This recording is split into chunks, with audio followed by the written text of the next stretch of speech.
Oke, halo. Sebenarnya suaraku kerja ya.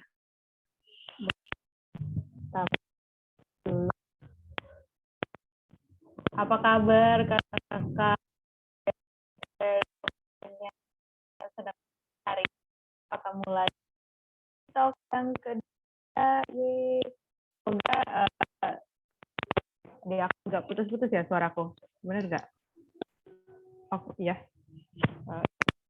Oke.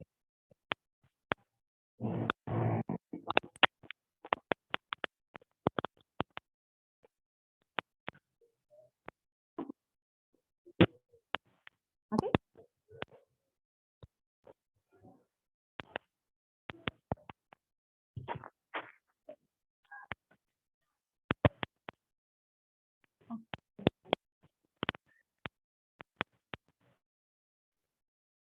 Oke, apakah masih putus-putus sekarang? Udah oke? Oke, siap. Mohon maaf. Jadi, terima kasih banyak sudah hadir hari ini di Tepi Talks yang kedua, yang temanya adalah pelibatan perempuan dalam aksi perubahan iklim. Hari ini kita ada narasumber-narasumber yang ya kakak-kakak juga udah kenal ya untuk teman-teman yang berada di angkatan yang sama gitu. Jadi nanti kita akan kenalan lagi lebih jauh. Dan Tapi Talks yang kedua ini juga dalam rangka nih merayakan Hari Kartini dan Hari Bumi yang kemarin sudah kita rayakan juga mungkin ya di organisasinya masing-masing. Nah hari ini WIA Indonesia bersama kakak-kakak WIA Sisters di sini pengen juga ngerayain Hari Bumi dan Hari Kartini bareng-bareng gitu ya. Mungkin sebelum kita mulai atau masuk ke inti acara, aku mau rundown-nya mungkin dikeluarin dulu. Iya, Kak Eti, tidak apa-apa. Wih, sambil masak buat ini ya, buka puasa. Oke. Untuk hari ini agak lebih panjang nih diskusinya karena kita punya Kak Wilma dan Kak Rubama yang akan sharing gitu ya. Jadi hari ini kita ada yang pertama kita ada pre-assessment nanti yang akan dikeluarkan oleh tim WIA Indonesia lewat Zoom polling. Jadi harapannya kakak-kakak WIA Sisters bisa bantu ikut menjawab pre-assessment-nya. Kemudian akan ada sesi sharing dengan Kak Wilma dan Kak Rubama. Kemudian nanti kita ada Q&A, sesi tanya jawab. Jadi teman-teman yang mau bertanya juga silahkan dipersilakan sekali. Kemudian di akhir ada post assessment lagi. Jadi nanti akan ada Zoom polling lagi di akhir kegiatan gitu. Next. Halo Kak Suraya, ya tidak apa-apa, dimatikan kameranya agar lebih stabil. Nah sekarang mungkin teman-teman dari tim WIA Indonesia akan mengeluarkan Zoom polling. Mohon untuk WIA Sisters dan teman-teman yang hadir di sini untuk bisa bantu menjawab. Ini untuk gambaran bagi tim WIA Indonesia sih terkait acara hari ini. Gitu. Silakan Zoom polling-nya boleh dikeluarin. Oke, ada 4 pertanyaan di sini. Jadi nanti ini 4 pertanyaan di awal, di akhir juga ada 4 pertanyaan lagi. Multiple choice, jadi gampang, tinggal dipilih aja jawabannya. Silahkan. Mungkin ini terkecuali Kak Wilma dan Kak Rubama ya yang akan sharing hari ini. Oke, siap. Sudah ada 2 orang nih. Dari 15 orang, kita masih tunggu.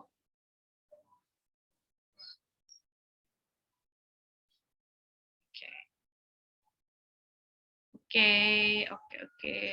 8 orang. 9 orang. Oke. Siap, 11 orang. Kayaknya udah ya, kalau 11 orang harusnya. Boleh kita end aja. Terima kasih banyak sudah mengisi pre-assessment-nya.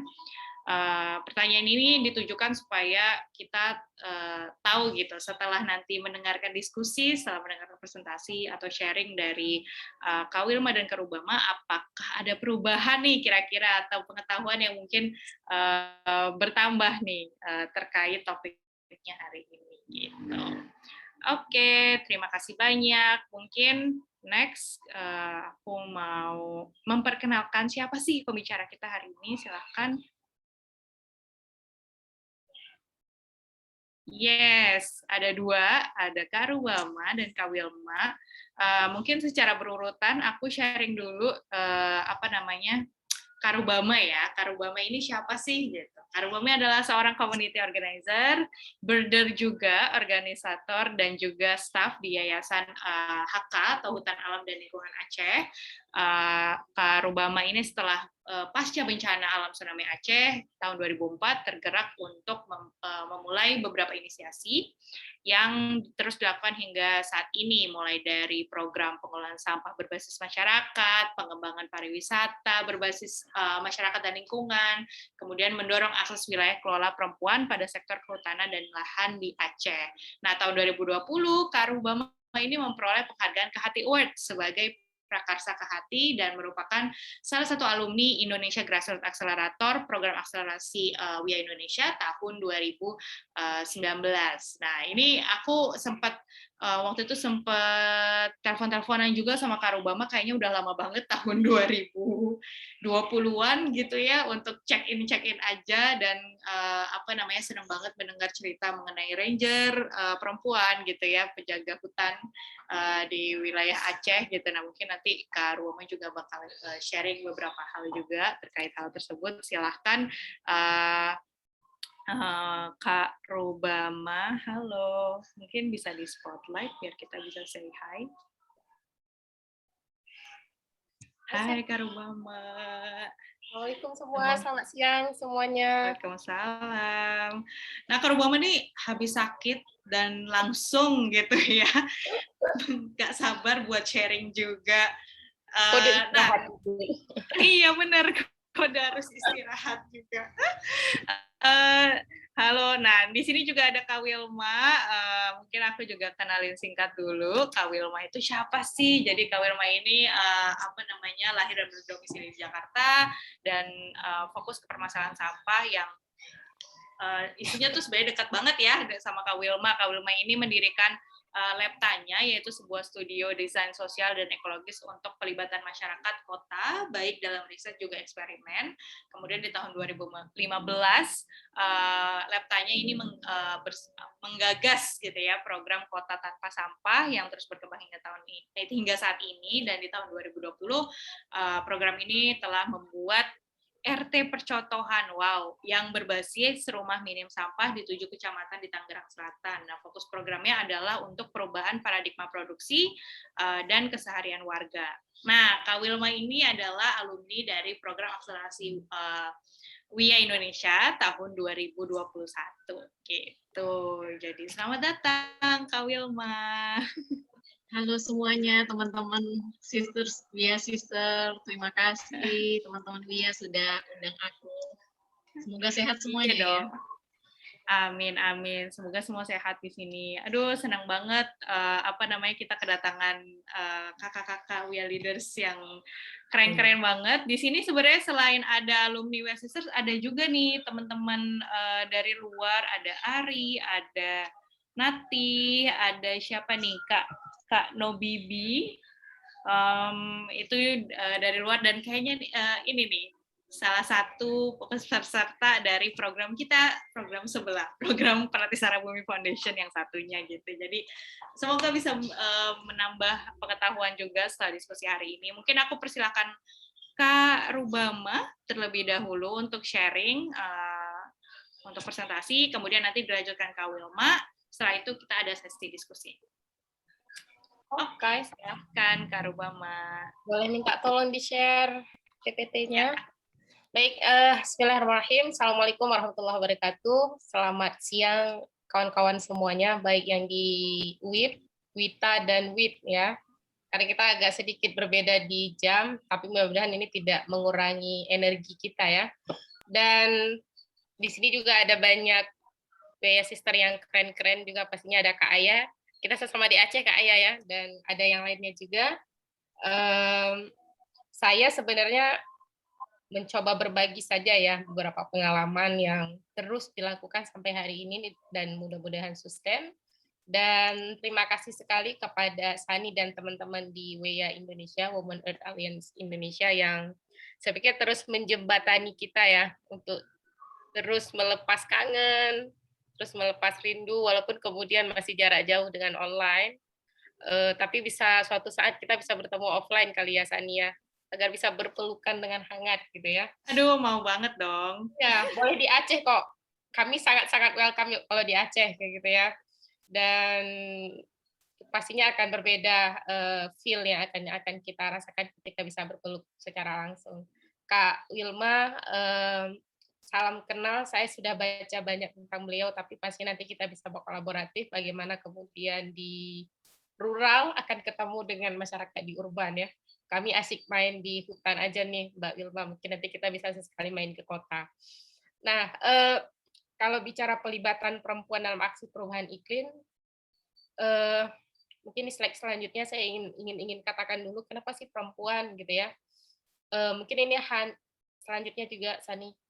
Mungkin ini sudah menjadi kayak cerita umum gitu ya, bahwa di mana disaster, di mana terjadi bencana alam maupun bencana sosial lainnya itu, mungkin kami di Aceh dulu pernah terjadi konflik bersenjata. Ini merupakan bencana sosial ya yang sangat panjang yang kami rasakan di Aceh. Kemudian tsunami dan juga bencana-bencana ekologi yang lainnya. Lebih banyak adalah perempuan pada posisi menjadi korban gitu ya, karena berbagai situasi, baik itu ya karena perempuan ingin melindungi anaknya, melindungi saudara-saudaranya, sehingga ya udah deh biarin saja bencana itu, yang penting kami bisa menyelamatkan keluarga kami. Nah kemudian di sisi lain juga bahwa ini nampak nyata ketika kita keliling di kampung, ketika kita stay bersama warga di sekitaran kawasan hutan, bahwa seluruh sumber-sumber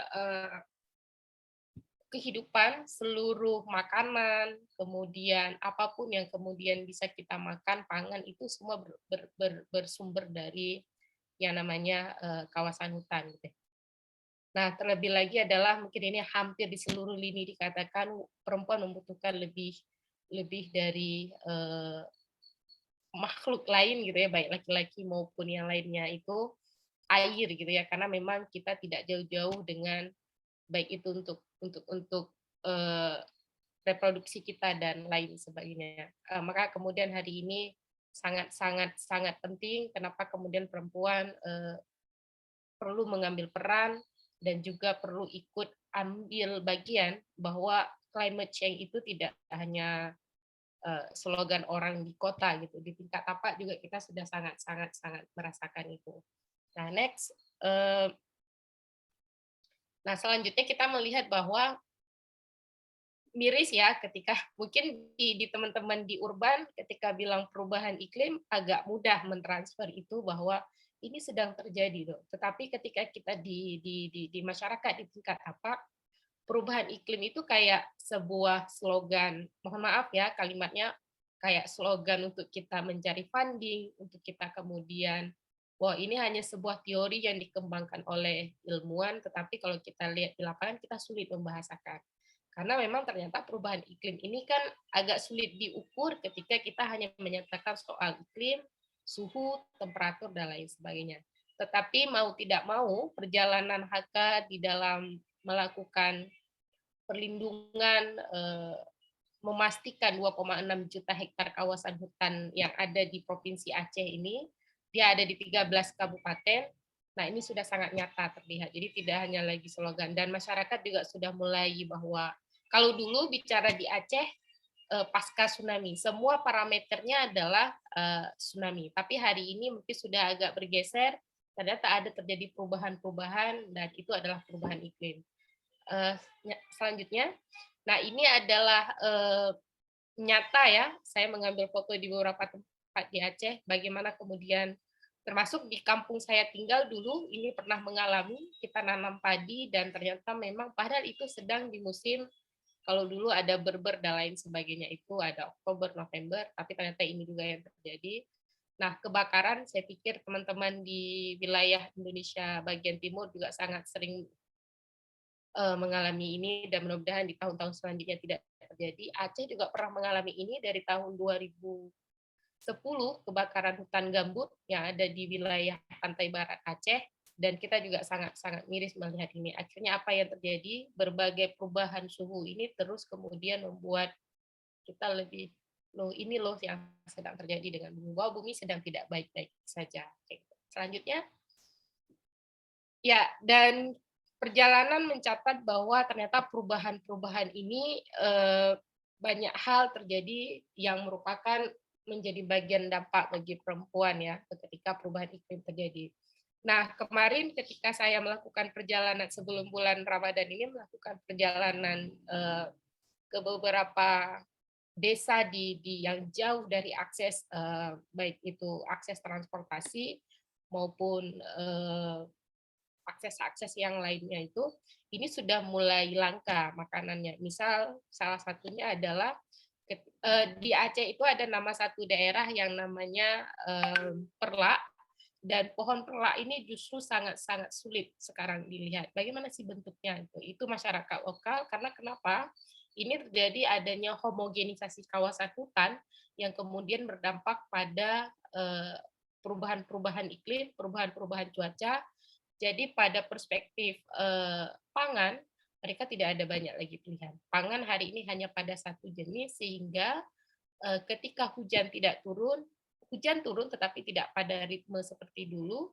Nah, akhirnya apa yang terjadi? Mereka gagal panen, dan yang dipanen ini pun satu jenis. Berbeda pada 10-20 tahun yang lalu ketika tidak terjadi homogenisasi kawasan hutan, artinya ada banyak pilihan yang bisa mereka panen. Dan ternyata hari ini memang itu membuat kedaulatan pangan, belum lagi program yang dicanangkan oleh banyak pengambil kebijakan, mulai dari sektor Tora dan lain sebagainya, sehingga yang terjadi apa? Kita melihat ada ekonomi kapitalis yang terus mencekik ya urat leher perempuan di tingkat tapak melalui program-program pangan yang sebetulnya ini adalah justru bukan kemudian membuat kedaulatan pangan, tetapi justru kemudian kita dipaksa untuk swasembada yang kemudian kita tidak dipikirkan soal kesejahteraan. Nah, itu soal pangan. Kemudian kita melihat juga kekerasan berbasis gender. Kenapa? Karena ketika perubahan iklim terjadi, gagal panen dan lain sebagainya, misalnya sumber mata air ketika terjadi homogenisasi kawasan hutan, nah ini pasti akan mengurangi sumber-sumber air bersih. Nah, perempuan terpaksa untuk kemudian mengakses lebih jauh air, tapi pada proses perjalanannya kita juga melihat, misalnya di salah satu kawasan di Aceh, saya nyebut nama kawasannya ya, di Aceh Tamiang, ini barak sekali terjadi kekerasan seksual. Misalnya di sana, belum lagi soal narkoba, mungkin ini agak sedikit keluar dari climate change, tapi kemudian rantai pasok yang terjadi kekerasan berbasis gender ini terus kemudian kita melihat kemiskinan kian berwajah perempuan di mana-mana, mulai dari ketika mereka mengakses air kemudian jauh sehingga mereka disuit oleh laki-laki dan lain sebagainya, belum lagi kemudian pernikahan dini. Dan saya menemukan kemarin beberapa teman-teman di tingkat apa bahwa ketika pangan sangat sudah sulit di tingkat tapak, mungkin dulu kita mendengar bahwa perubahan iklim, perubahan cuaca ini hanya akan dialami oleh masyarakat pesisir ya.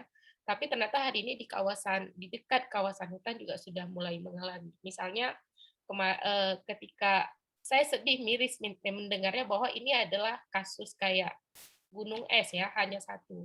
Ada satu perempuan yang kemudian menikah di usia 17 tahun, dan di usia 18 tahun dia melahirkan, tapi di hari ketiga dia melahirkan, dia ditalak oleh suaminya. Artinya kekerasan ketidakadilan yang dialami itu berlapis. Belum lagi soal kemudian dia bagaimana setelah itu merawat anaknya dan lain sebagainya. belum lagi kemudian kesusahan mencari pekerjaan, atau kemudian yang terjadi di homogenisasi kawasan hutan yang biasanya sawit juga terjadi berbagai kemudian ketidakadilan. Nah, satu lagi ketika perubahan iklim ini berdampak pada bencana alam, Aceh 2020 kemarin merilis hampir 300 miliar lebih kerugian akibat bencana. Ini baru dari segi angka rupiah. Tapi bagaimana kemudian bencana alam yang terjadi akibat perubahan iklim, kemudian belum lagi tata kelola di sektor kawasan hutan yang sangat tidak bagus, sehingga yang terjadi apa, perempuan lagi-lagi mengalami hal yang tidak baik dalam proses perjalanan hidupnya. Jadi ini beberapa capture yang mungkin banyak sekali contoh-contoh lain yang bisa kita lihat di tingkat tapak bagaimana ketika perubahan iklim ini sangat berdampak kepada kehidupan perempuan. Nah, ketika ini tidak diambil bagian oleh kita perempuannya sendiri, atau kemudian perempuan tidak menjadi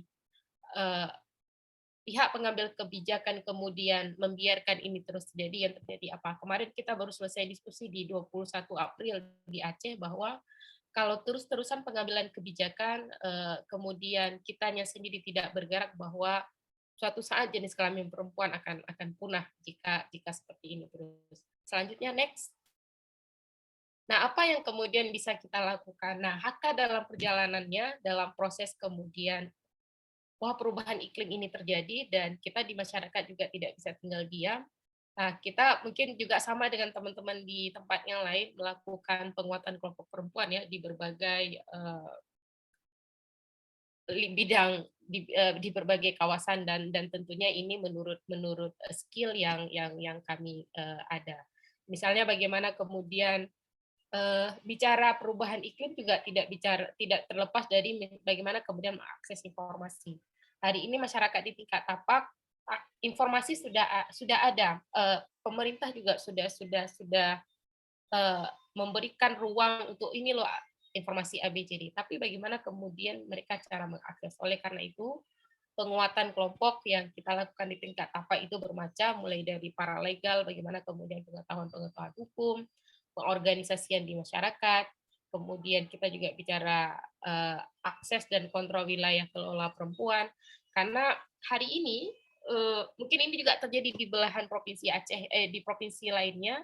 Pernah dengar cerita di wilayah pantai barat Aceh, di wilayah Gambut, dulu beliau itu seorang perempuan ya bercerita bahwa ini dulu kebun saya, dulu saya memanen durian di sini, dulu saya memanen lada, memanen pala di sini. Tetapi hari ini saya menjadi buruh di tanah sendiri. Jadi sekarang beliau sudah menjadi pemetik atau penggerek dari sawit. Artinya ini perubahan yang terus-menerus ketika kemudian akses dan kontrol wilayah tidak ada pada perempuan.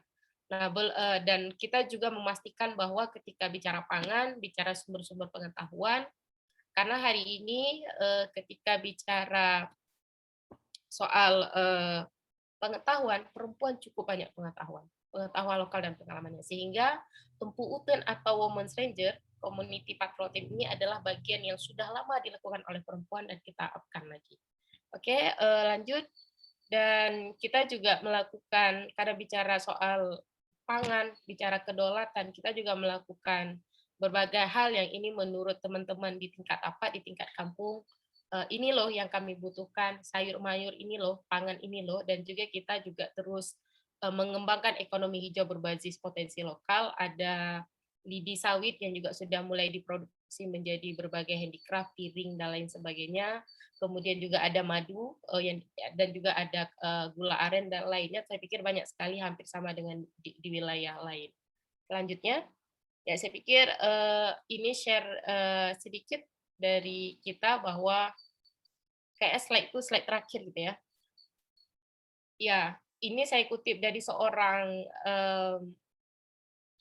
ketua Ranger, Ibu Simini, dan beliau juga seorang ketua LPHK Damaran Baru, bahwa hutan itu tidak bisa jauh dari mereka karena dapur baginya mereka. Ketika kemudian kawasan hutan terus dirusak, tata kelolanya semakin buruk, kemudian bencana terjadi di mana-mana, yang terjadi apa, perempuan lagi-lagi menjadi bagian untuk kemudian perubahan iklim yang sangat nyata. Kita lihat bahwa gagal panen, bahwa perubahan suhu yang sangat mendadak ini terjadi, membuat kita ayo gerak dengan langkah-langkah, walaupun langkah kecil kita, walaupun kemudian ini masih berkontribusi pada hal-hal yang kecil. Saya pikir seperti itu, Sani. Saya kembalikan ke Sani. Wah, terima kasih banyak Kak Rubama atas sharing-nya. Mungkin teman-teman di sini yang udah mau bertanya gitu ya, disimpan dulu pertanyaannya. Nanti kita akan ada sesi tanya-jawab setelah ini. Mungkin aku akan mempersilakan Kak Wilma terlebih dahulu untuk sharing mengenai programnya, mengenai apa sih yang dilakukan di Lab Tanya. Silahkan Kak Wilma. Baik. Terima kasih Kak Sani untuk kesempatan dan waktunya. Aku juga mau minta tolong di-share ya, di-share screen.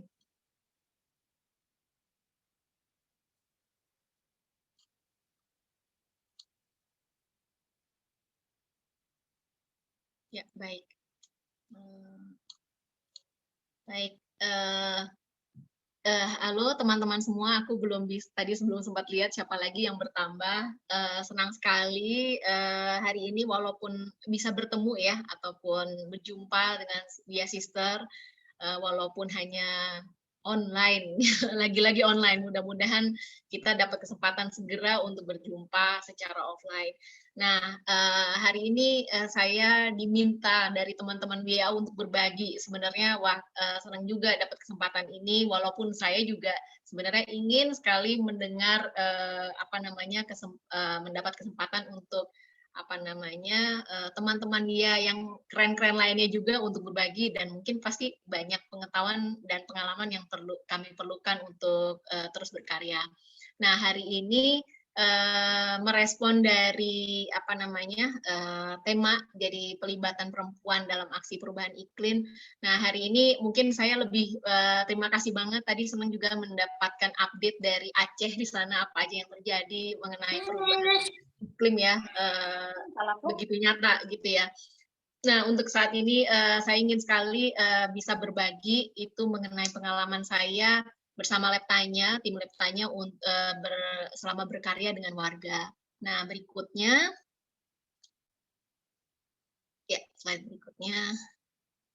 Ya, saya dari Lab Tanya, sebuah studio desain sosial dan ekologis yang mengembangkan beragam metode riset, eksperimen kolektif, juga desain partisipatoris untuk merespon beragam tantangan kehidupan. Terus kemudian, Kota Tanpa Sampah ini adalah salah satu dari inisiatif dari gerakan dari studio Lab Tanya. Nah, ini berawal juga tahun 2015, juga nggak lama setelah berdirinya Lab Tanya. Ini di Kota Tanpa Sampah kami mengajak warga untuk mengembangkan praktik hidup yang berkesadaran ekologis, juga minim sampah, khususnya di lingkup kehidupan masyarakat kotaan. Berikutnya, nah ini dia. Jadi saya akan memulai dengan bagaimana sih memulai membangun ikatan ataupun memulai ya hubungan dengan masyarakat. Nah, berikutnya, biasanya pintu masuknya ataupun bagaimana kami terlibat dengan warga itu diawali dengan perkenalan, di mana ini perkenalan tuh biasanya benar-benar adalah awal satu hubungan dan membangun kepercayaan, di mana kepercayaan pun terus dibangun sejak awal ataupun terus-menerus ya dibangun dan sehingga jadi membesar. Nah, dari perkenalan itu biasanya kami alami secara formal ataupun informal gitu. Nah, berikutnya, nah, seperti contoh, salah satu contoh kasus yang kami alami secara formal ini terlihat sangat formal sekali.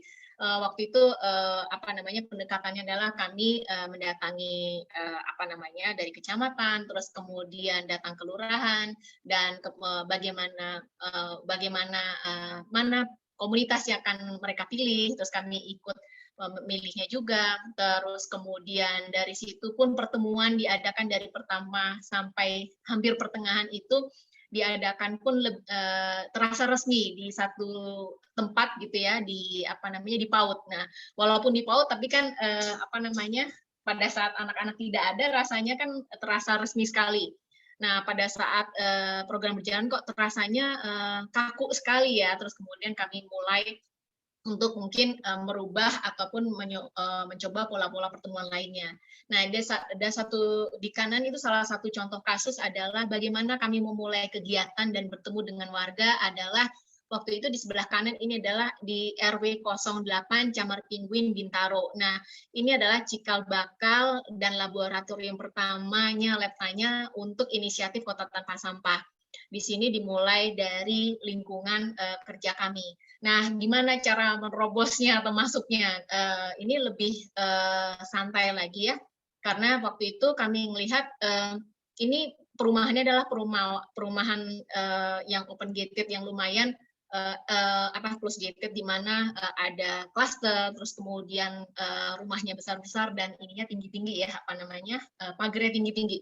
Dan tidak ada kegiatan sama sekali, kan kami bingung gimana. Terus kemudian sempat ngobrol dengan tetangga kanan kiri ataupun waktu itu ketemu Bu RT dan RW-nya, gimana sih kalau mau buat kegiatan, ketemu siapa gitu, nggak ada siapa sih. Akhirnya kami memutuskan untuk gabung gitu. Wah, kayaknya kita bisa mulai nih di satu komunitas senam jantung sehat waktu itu.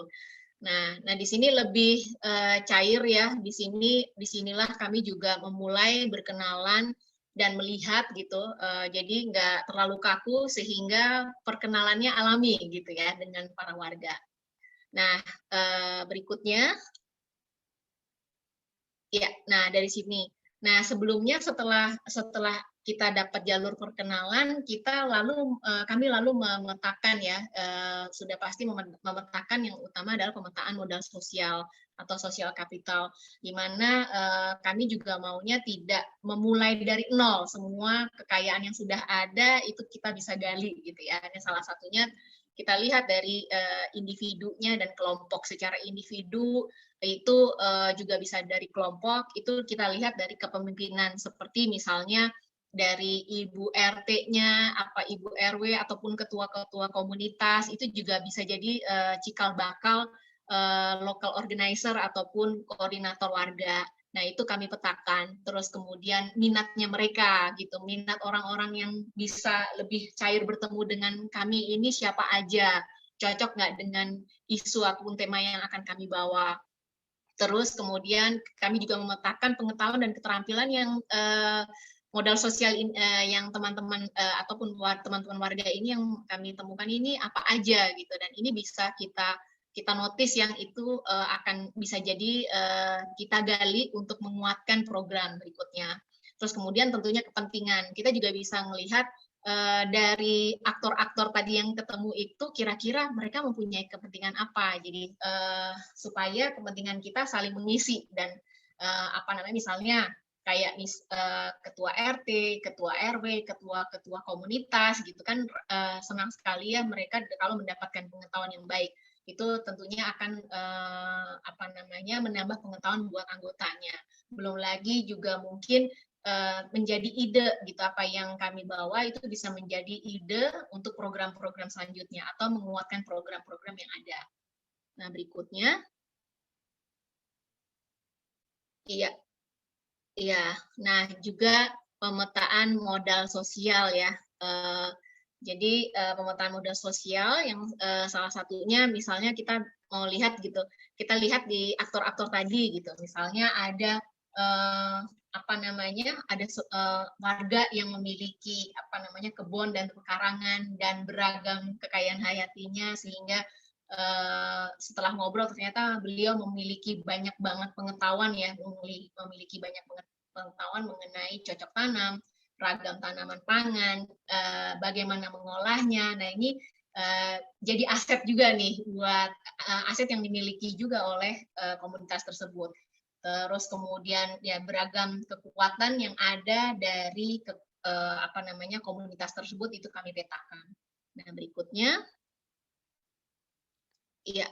Nah ini juga penting itu melihat ulang keseharian dari sudut pandang yang berbeda.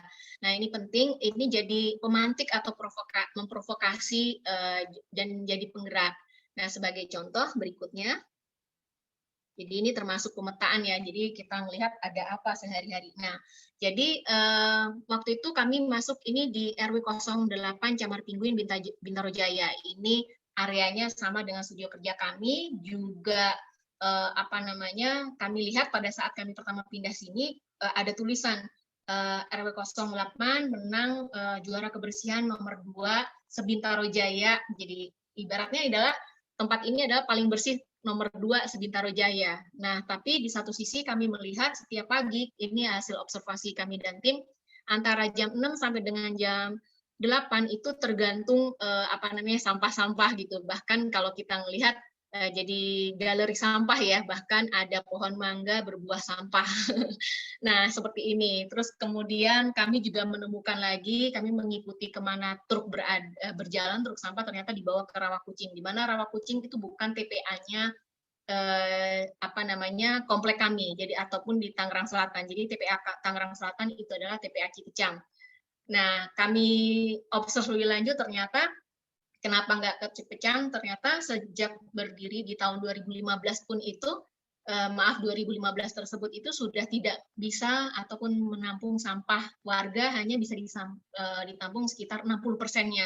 Dan sisanya kemana ya? Pasti bisa dibakar, bisa berceceran, bisa dititipkan ke TPS tetangga. Nah ini dia yang terjadi. Nah berikutnya juga ini yang kami sajikan fakta ini pada saat kami berhasil bertemu dan bisa mendapatkan sedikit trust ke warga bahwa gini loh gitu, dan tentunya mereka kaget sekali pada saat pertemuan itu. Mereka kaget sekali, wah ternyata oh ya mereka juara nomor 2 ini, komunitas ini juara nomor 2 ini mendapatkan hadiah yang besar loh gitu, puluhan juta gitu. Nah pada saat kami buatkan satu video tentang video yang memantik dan memprovokasi tadi, mereka kaget sekali. Jadi Bapak Ibu ini kaget sekali bahwa ternyata bersihnya kita menzolimi yang lain. Nah ini satu statement kuat gitu ya dari Ibu RW-nya sendiri, bahwa ternyata bersihnya kita menzolimi yang lain, di mana tempat kita bersih, indah, dan tidak berbau dan mendapatkan hadiah lagi. Ternyata kita hanya memindahkan masalah, kita bukan ke TPA kita lagi, kurang lebih seperti itu. Nah semenjak itu kuat sekali pada saat mereka bikin statement. Terus bagaimana Mbak Wilma? Dan gimana teman-teman? Nah ini adalah satu motivasi yang besar dan kencang sekali mendorong warga untuk terus bergerak. Di satu sisi banyak sih beberapa area ataupun komunitas yang terlibat. Kami juga melakukan observasi hal-hal apa yang dalam keseharian dekat dengan yang kira-kira bisa menjadi penggerak dan akan dekat. Misalnya salah satu contoh juga di RW 02 Pondok Jaya, di mana kalau waktu itu kami datang, ini areanya berkabut, bukan kabut dingin, tetapi kabut semua bakaran sampah. Nah, dari sini singkat cerita bertemulah calon-calon penggerak. Salahnya satunya adalah satu ibu yang memang kedua anak balitanya pernah sakit pneumonia dan pernafasan, dan itu salah satu pencetusnya adalah asap bakaran sampah. Nah, ini juga setelah kita sama-sama tahu itu jadi penggerak yang kencang sekali. Dan masih banyak hasil observasi yang kami temukan di awal yang bisa menjadi penggerak, menjadi modal untuk menggerakkan warga. Berikutnya. Nah, ini juga penting ya dalam menciptakan ruang dan aman dan nyaman dalam memulai. Misalnya pengembangan diri, aktualisasi diri, afirmasi dan apresiasi. Jadi banyak juga warga yang dari awal antusias sekali sampai dengan akhir dan selalu mengikuti karena tertarik dan senang sekali mengikuti pengetahuan ataupun keterampilan yang mereka dapatkan yang sekiranya warga merasa memerlukan. Terus kemudian menjadi aktualisasi diri, di mana banyak warga yang ternyata dengan segala kemampuannya, keterampilannya, punya pengetahuan yang baik dan sejalan dengan apa yang ditawarkan ataupun kami bawa isunya, itu mereka juga diberi ruang untuk berbagi. Jadi Jadi di rangkaian workshop pemantik kami selalu melibatkan mereka untuk berbagi gitu pada saat kami mempunyai materi dan mereka kami ajak berbagi dan itu jadi ruang aktualisasi buat warga dan juga afirmasi dan apresiasi di mana pada saat warga sudah menunjukkan atau menyampaikan hal-hal yang baik itu kemajuan yang baik itu sepertinya penting banget terus kita apresiasi untuk terus menguatkan gitu ya. Nah, untuk mengenai kepercayaan atau trust itu udah pasti banget ya dari awal memang kami menyampaikan sebenar-benarnya gitu. Siapa kami, kenapa memilih tempat ini, kenapa memilih tempat ini dan berapa panjang waktu program atau kegiatan dan harapan-harapannya dan ada siapa saja di belakang program ini sehingga sebenarnya sudah sepercaya itu kadang-kadang juga warga masih menjaga jarak gitu masih mengukur juga apa yang mereka akan keluarkan gitu tapi pengalaman karena ini terus dibangun pelan-pelan itu akan tumbuh. Nah juga misalnya kenyamanan berikutnya adalah seperti banyak sekali karena ini yang bergabung warga adalah warga yang masih memiliki balita. Jadi ini sangat diperkenankan dan kami encourage mereka, ayo diajak aja, jangan ditinggal atau dititipkan gitu. Jadi lucu sekali di setiap pertemuan bisa ada banyak balita, kadang-kadang di tengah-tengah presentasi bisa anaknya presentasi di depan layar. Dan yang menarik juga ada ibu-ibu yang bersedia membawa mainan lebih untuk dibagi, untuk buat anak-anaknya lebih nyaman. Nah, kurang lebih seperti itu. Nah, berikutnya adalah slide berikutnya. Nah, ini gambaran di mana seperti yang di depan saya sampaikan bahwa ruang pertemuan itu juga sangat berpengaruh. Pada saat dia di tempatnya yang resmi, warga juga rasanya hubungannya juga yang terbangun resmi terus gitu. Terus resmi dan resmi dan tidak lepas gitu ya. Dan akhirnya ini menjadi menjadi concern kami untuk berganti tempat gitu. Sesekali juga di ruang terbuka ini kami mengadakan workshop waktu itu ekonomi rame-rame waktu itu workshopnya adalah kami lakukan di satu taman besar dan sambil piknik minum sampah. Terus kemudian ini yang tentunya akan memantik tuh seperti yang kami apresiasi seperti di gambar-gambar di kanan ini adalah hasil dari produksi pengetahuan di mana mereka mulai memproduksi makanan yang ada di sekitarnya dari bahan di sekitarnya juga pewarnanya alami terus kemudian yang sebelah kanan minim sampah dan muncullah bagaimana beragam pengetahuan warga bisa membuat aneka lipatan dari daun. Yang berikutnya, nah bagaimana membangun pemahaman. Nah untuk membangun pemahaman ini penting banget gitu sebelumnya itu kita memantik lewat suatu proses gitu. Pertama, berikutnya. Iya, ya penting sekali ini dalam produksi pengetahuan itu memantik warga menjadi proses, membangun eksperimen, mengajak warga menjadi subjeknya. Bentar ya. Kalau sebelumnya, apakah? Oh ya, baik. Baik. Nah, berikutnya. Ya, berikutnya. Nah, dalam sini dalam ini kami mengajak warga sebagai subjeknya, itu kami punya ini seperti apa yang menjadi modul ataupun tahapan-tahapan yang kami lakukan. Seperti pertama pengantar pemantik gitu ya. Jadi mengadakan workshop yang aneka ataupun rangkaian workshop yang memantik pengetahuan warga bukan top down gitu atau indoktrinasi gitu ya. Terus kemudian setelah itu warga diajak mengalami eksperimen mandiri juga kolektif. Nah, eksperimen ini penting dan warga yang terlibat menjadi subjeknya itu bukan jadi objek pengetahuan, jadi mereka yang memproduksi pengetahuan.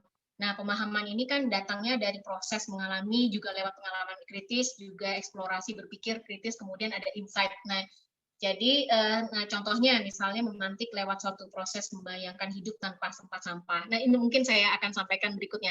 Nah, berikutnya adalah eksperimen mandiri. Nah, eksperimen mandiri kolektif, kemudian bertukar berbagi dan apresiasi dan perayaan. Nah, ini satu tahap siklus, dan ini yang selalu kami lakukan kalau teman-teman lihat, dan terakhir di BIA pun ini yang saya terapkan juga. Nah, berikutnya ya. Nah, siklus pengetahuan tadi ya. Jadi di sini kami memantik lewat produksi pengetahuan. Tadi kami memantik lewat satu proses membayangkan hidup bisa nggak sih tanpa sampah. Kita mengasumsikan bahwa persoalan sampah itu datang lewat asumsi-asumsi yang sederhana, misalnya yang mudah dipahami juga. Nah, isu itu yang diharapkan bisa mendorong perubahan sudut pandang. Misalnya tempat sampah ini kan jadi masalah. Gimana kalau kita nggak pakai tempat sampah, terus bayangin bagaimana caranya tidak menghasilkan sampah, karena sampah itu nggak ada tempatnya. Nah, lalu kita ajak warga untuk eksperimen dan riset di dalam rumahnya sendiri antara 7 sampai 14 hari. Mereka riset dan eksperimen di rumahnya masing-masing, dan kemudian muncullah beragam pengetahuan bagaimana tidak menghasilkan sampah. Nah, berikutnya ya, ini dia. Ini mereka juga melakukan, kami bekali jurnal. Mereka menjadi periset di rumahnya sendiri dan mencatat apa yang terjadi dan mengalami. Kemudian, ya, nah ini dia siklus berikutnya adalah bertukar berbagi. Nah, ini seperti kultur akademik ya. Seorang mandiri melakukan penggalian, kemudian riset di suatu waktu, dan ada semacam peer-to-peer cross knowledge yang juga diharapkan pengetahuannya tadi itu memperkaya nggak hanya proses penggalian pribadi tadi di rumah, tapi juga proses yang dialami orang lain. Nah, juga itu merayakan pengetahuan. Berikutnya, sebelumnya, nah ini dia. Nah, ini apresiasi dan perayaan. Jadi penting banget setelah warga mempunyai pengalaman, dan ini warga mempunyai diapresiasi, sehingga bisa apa yang dilakukan itu bisa diketahui lebih banyak orang. Terus kemudian mereka pun juga menjadi narasumbernya, berbagi, dan kami juga mengundang banyak pihak yang perlu kami sambungkan di sini dengan warga. Berikutnya, ya, nah bagaimana menemukan komunitas warga? Berikutnya, ya, tentunya dari program-program ini apa yang kami lakukan itu semua adalah keresahan-keresahan yang kami alami gitu dalam kehidupan sehari-hari. Makanya kami biasanya memulai paling dekat gitu ya. Pertama, lingkungan tempat tinggal, juga lingkungan tempat bekerja. Dan berikutnya, dari lingkungan terdekat, ini beberapa contohnya seperti yang saya lakukan untuk di program BIA, mengenai kekayaan tanam ragam pangan gitu ya. Ini karena keresahan kami waktu itu dan keresahan saya khususnya di masa sebenarnya ini sudah pernah dijalankan 2018, tapi lebih dikuatkan lagi menjadi satu modul di kemarin 2022 ini ya. 2021 sampai 2022 ini mengenai menuju ketahanan pangan komunitas. Berikutnya mengenai ini juga mendapat juga rekomendasi dari jejaring, bisa jadi dari mitra komunitas, institusi pendidikan ataupun swasta ataupun pemerintah, itu juga akan mendapatkan rekomendasi biasanya kurang lebih. Berikutnya ya, ini juga rekomendasi jejaring, ini dari teman-teman pemerintah, terus kemudian juga dari teman-teman komunitas gitu, terjaringlah komunitas KWT dan segala macam. Berikutnya, ya ini juga salah satunya kami juga terhubung dengan warga ataupun komunitas melalui program-program reguler kami, yang walaupun reguler itu kadang-kadang mencangkupnya ke individu, tapi nanti pun bisa berkembang pada saat mereka tertarik itu juga sampai ke komunitas. Dan pada saat itu juga kami juga membuat program khusus. Sampai sekarang kami pernah juga membuat program khusus di dalam program khusus itu biasanya terjaring individu ataupun terlebih adalah komunitas gitu kalau untuk komunitas. Tapi nanti di dalamnya akan kita petakan modal-modal sosial di dalam individu. Berikutnya. Ya, ini contohnya seperti hadiah untuk bumi, ini juga kami open donasi, untuk memberi kesempatan teman-teman belajar rangkaian kegiatan untuk menjadi penggerak di rumahnya dan lingkungannya. Kemudian juga Fractal City kami open call komunitas warga siapa yang ingin ikut, terutama waktu ini menyasar anak-anak muda. Berikutnya, ya mediasi dengan pihak pemerintah, juga pemangku kepentingan. Berikutnya, bagaimana? Nah, bisa melalui exposure. Nah, ini ada kegiatan rutin kami setelah kami membuka workshop mengompos, itu kami biasanya membuat satu sesi namanya jurnal ngompos. Ini memberi kesempatan para pembelajar ngompos yang unik, mempunyai pengetahuan dan pengalaman yang unik, itu akan berbagi. Dan di sini kan berbagi itu akan didengarkan ataupun mendapatkan jejaring baru ataupun yang mungkin akan menghargai kemampuan ataupun keterampilan teman-teman pembelajar ngompos. Begitupun di warga bergerak. Warga bergerak itu juga adalah untuk mengapresiasi suatu komunitas yang sudah bergerak, kemudian bisa saling berjejaring, saling menguatkan. Kurang lebih seperti itu. Dan ini juga sebelah kanan sama juga kami mengupayakan program-program yang achievement atau pencapaian warga bisa diekspos di media. Berikutnya, ya membuat jejaring. Jadi dari modal sosial yang pernah kami temui, baik itu dari program reguler seperti workshop mengompos, kami juga mempunyai semacam klubnya ataupun workshopnya, komunitasnya, kemudian teman-teman di Kota Tanpa Sampah, teman-teman warga komunitas di Rumah Minim Sampah menuju RT Contoh, ini juga baru rencana akan dibentuk, gitu. Terus kemudian berikutnya, nah juga bagaimana menciptakan ruang pertemuan. Nah ini penting juga. Kami pernah salah satu contohnya kami mengadakan forum warga pelopor setelah satu program namanya Rumah Minim Sampah Berkeliling-keliling Kota Tangsel. Ini para pelopor yang sudah bisa mengurangi sampahnya di eksperimen tadi sampai antara 30-90%. Terus kemudian kami ajak bagaimana ini ditingkatkan di skala lingkungan. Nah, terus kemudian apa saja kebutuhannya, mereka mempresentasikan gitu ya. Mereka belajar mempresentasikan apa saja kebutuhannya untuk maju naik ke skala lingkungan. Nah, ini kami buat di Balai Kota, kami menghadirkan Ibu Airin waktu itu sebagai wali kota, kemudian Kepala Bapeda, Kepala Dinas Lingkungan Hidup, dan semua kecamatan dan semua camat dan lurah yang memang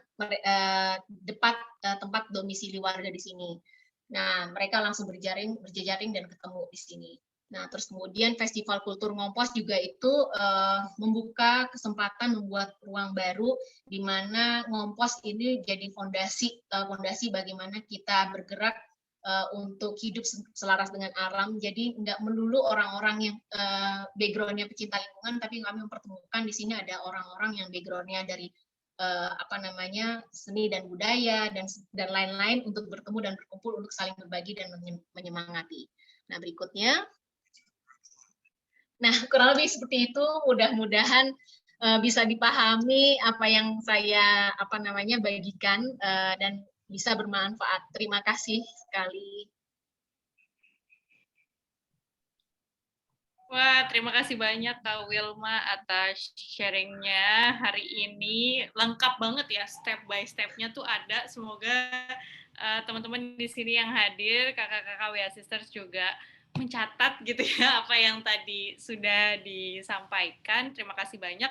Nah, sekarang mungkin aku akan buka sesi tanya jawab atau sesi diskusi. Jadi mungkin dari tim WA Indonesia chat box-nya bisa dibuka, kalau belum nanti kakak-kakak yang mau bertanya bisa raise hand atau bisa juga sampaikan pertanyaannya di chat box atau bisa juga disampaikan langsung kalau internetnya memungkinkan. Apakah ada Kak Rubama di sini? Tadi aku dengar Kak Rubama mati lampu nih katanya di Aceh. Ya, sudah hidup lagi nih. Oh, mantap. Oke, siap. Ya, putus memang.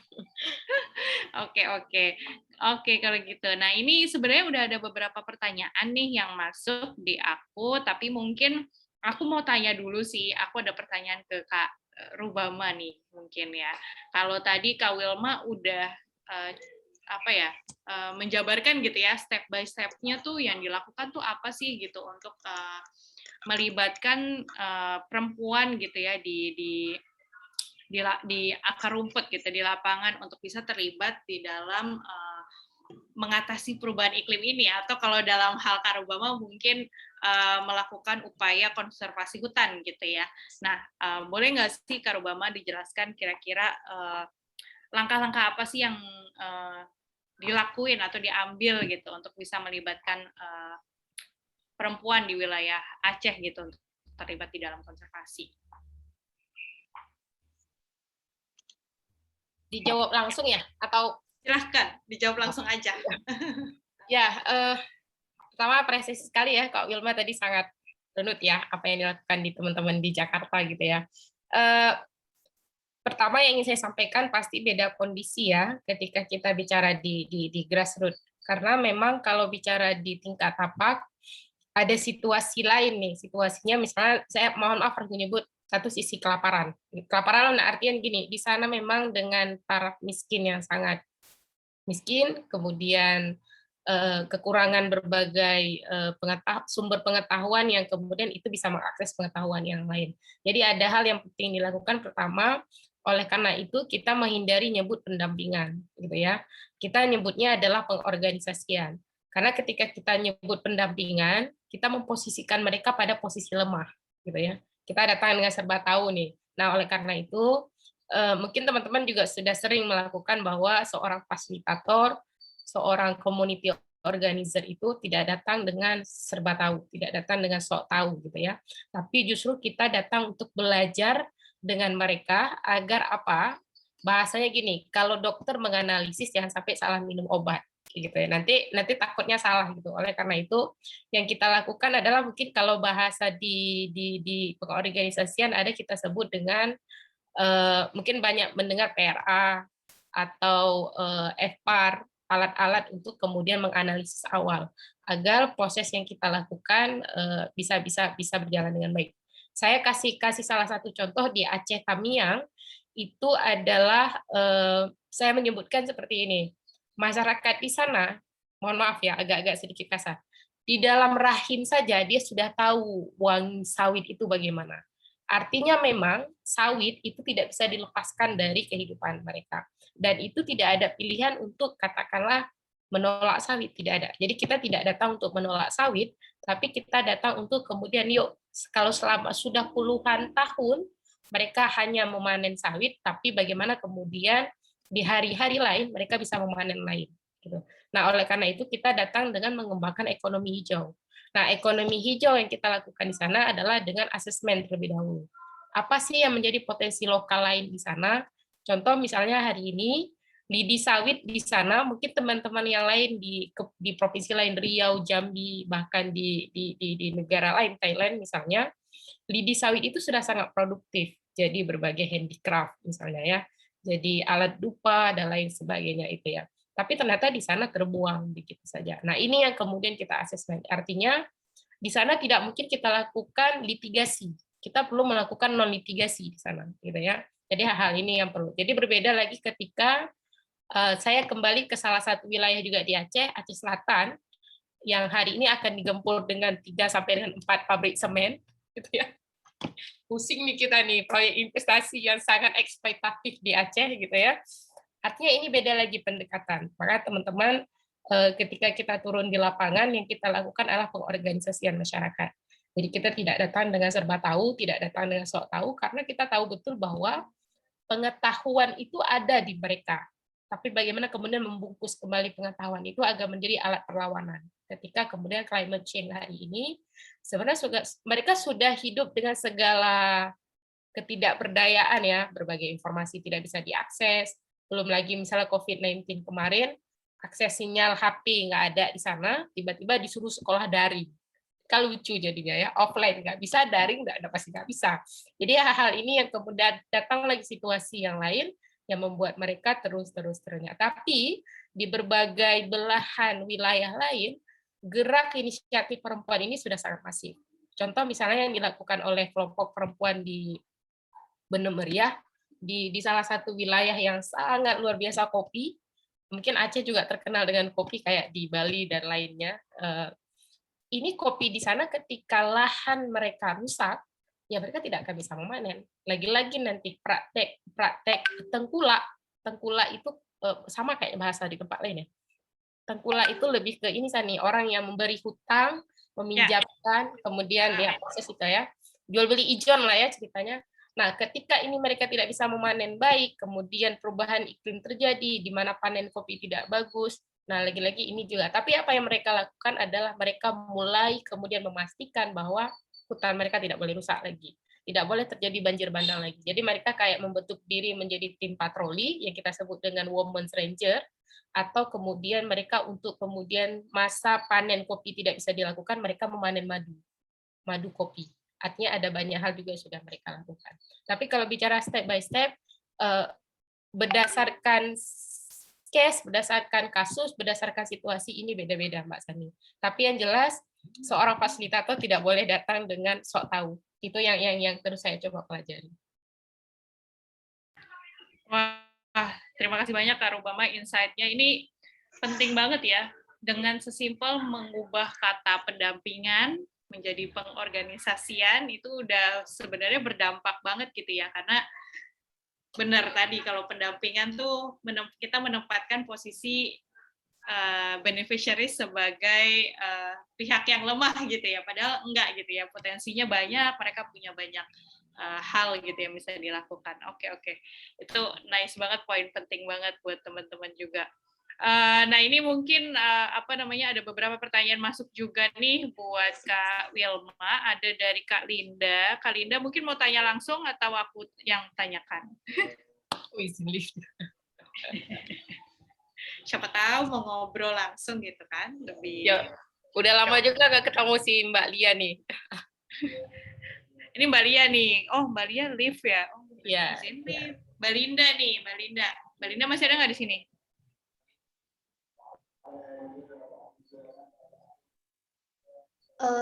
Sinyalnya lemah, jadi lewat chat aja. Oke, siap. Kalau gitu aku yang tanyain aja. Jadi Kak Linda nih katanya dia mau nanya ke Kak Wilma nih. Dia tuh pengen bikin, Kak Linda pengen bikin kayak lab tanya, karena di desa saya dan kebanyakan desa lainnya tidak ada TPA atau sistem pengelolaan sampah seperti di kota katanya. Jadi kebanyakan sampah tidak ada pilihan lain selain dibakar. Tapi bingung juga mau mulai dari mana. Nah, mungkin Kak Wilma bisa sharing nih, langkah pertama ya, memulainya dari mana nih supaya bisa membuat seperti lab tanya. Baik, terima kasih Kak Linda. Halo, jadi begini, kami setuju banget dengan yang tadi disampaikan sama Kak Rubama, bahwa mereka bukan jadi mereka tuh penuh pengetahuan, makanya di langkah pertama kami melakukan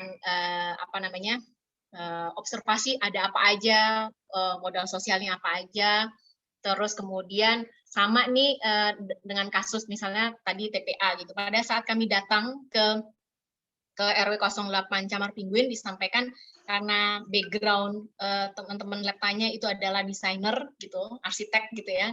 Jadi mau ngapain gitu. Jadi pasti mau ngapain? Mau bikin bank sampah ya? Atau mau bikin TPS 3R ya gitu. Kami kaget juga. Ternyata gitu ya. Itu kali pertama kami turun dan kami semua otodidak, bisa dibayangkan kami semua jadi kebanyakan teman-teman adalah arsitek ataupun desainer. Nah, terus kemudian bukan kita mau justru temukan masalahnya bagaimana masalah sampah sesungguhnya tuh apa di sini. Jadi masalah yang pengalaman kami, masalah sampah sesungguhnya di beberapa tempat tuh berbeda. Nah, kalau tadi Kak Linda tanya, apalagi di daerah atau di kampungnya, mungkin tadi sebutannya kampung apa tadi ya, tidak ada TPA. Nah, ini kasus yang sama di tempat-tempat di tempat-tempat yang jauh gitu dari kota. Dan sayangnya sudah tidak punya TPA karena bahkan tidak ada pengangkutan untuk sampah, terus kemudian karena keterbatasan biaya ataupun dana di tempat tersebut untuk pengelolaan sampah, dan parahnya adalah karena ekonomi terus untuk tumbuh gitu, masuklah produk-produk gitu, produk-produk yang diproduksi di Pulau Jawa. Kami yang pernah memetakan juga di Banjarmasin, sampah kemasan yang ditemukan di Banjarmasin itu banyak, hampir mungkin 70% tuh berasal dari luar Banjarmasin, bahkan luar Kalimantan, banyak di Pulau Jawa. Nah, bisa dibayangkan kan. Nah, dari situ ditarik kembali gitu. Jadi bisa melihat apa sih sampah sesungguhnya dari warga.